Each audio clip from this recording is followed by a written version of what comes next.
खुलुमबाय। दिनैनि रादाबखौ फरायदों आं जोहोलाव बर'आ। दिनैनि आयदाफ्रा जाहैबाय किडनेप खालामनाय, सिख्लाफोरनि खान्दा ड्रेस गाननाय, क्रिकेट गेलेनाय, फालांगियाव खहा जानाय, इउटिउबारफोरनि दुखु फोरमायनाय। दानिया फैदो गुबै आयदायाव।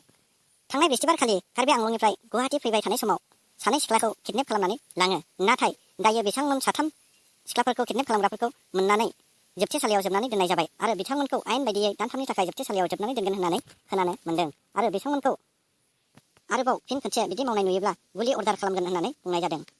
भारत सरकारा सुलुङाव फोरमायनाय बायदिब्ला जाय सिख्लाफ्रा खान्दा खान्दा ड्रेस गाननानै बायजोआव ओंखारलाङो बिथांमोन साफ्रोमखौबो आयेन बायदियै दानथामनि थाखाय जोबथेसालियाव जोबनाय जागोन। लोगोसे बिथांमोननिफ्राय 10,000 रां जुरिमानाबो लानाय जागोन होननानै दिनैनि सुलुङाव फोरमायनाय जायो। उदालगुरिनि सिङाव थानाय थास' बिफां गामिनि उमेश बर', भुपेन बर', देबज्योति गयारि बिथांमोन साथामखौबो भिलेज लेभेल क्रिकेट गेलेनायाव मोजां नुनानै ज्योतिष मण्डलआ गावसोरनि जायगा नेपाल हादराव दिनै फ्लाइटजों लाङो।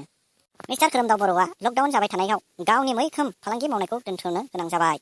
दा बे लकडाउन जाबाय थानाय समाव माखासे बिथांनिफ्राय सुलुङाव फोरमायहरनाय जादोंदि बिथाङा 2020 मायथाइखौ गोबारै रागा जोंदों आरो गोबारै सोंखारिनानै बुंनाय जादोंदि 2020 मायथाइया फुफा, लदर आरो लरफय होननानैबो बुंनाय जादों।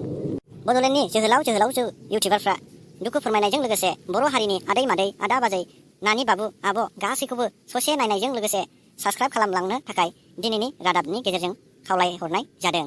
बेखायनो नोंथांमोन साफ्रोमखौबो गुरैयै खावलायहरनाय जायोदि मिस्टार जाखाव चेनेलनिफ्राय नोंथांमोना गासै बर' हारिनि बर' चेनेलफोरखौ साबस्क्राइब खालाम, लोगोसे बेल आइकनखौबो थुनानै हो जाहाथे नोंथांमोननि सेराव गोदान भिडिअखौ बिथांमोना लाबोनो हायो आरो भिडिअ बनायनो गोसो जानायफोर बायदि नोंथांमोना साबस्क्राइब खालाम आरो बेल आइकनफोरखौबो थुनानै गालां।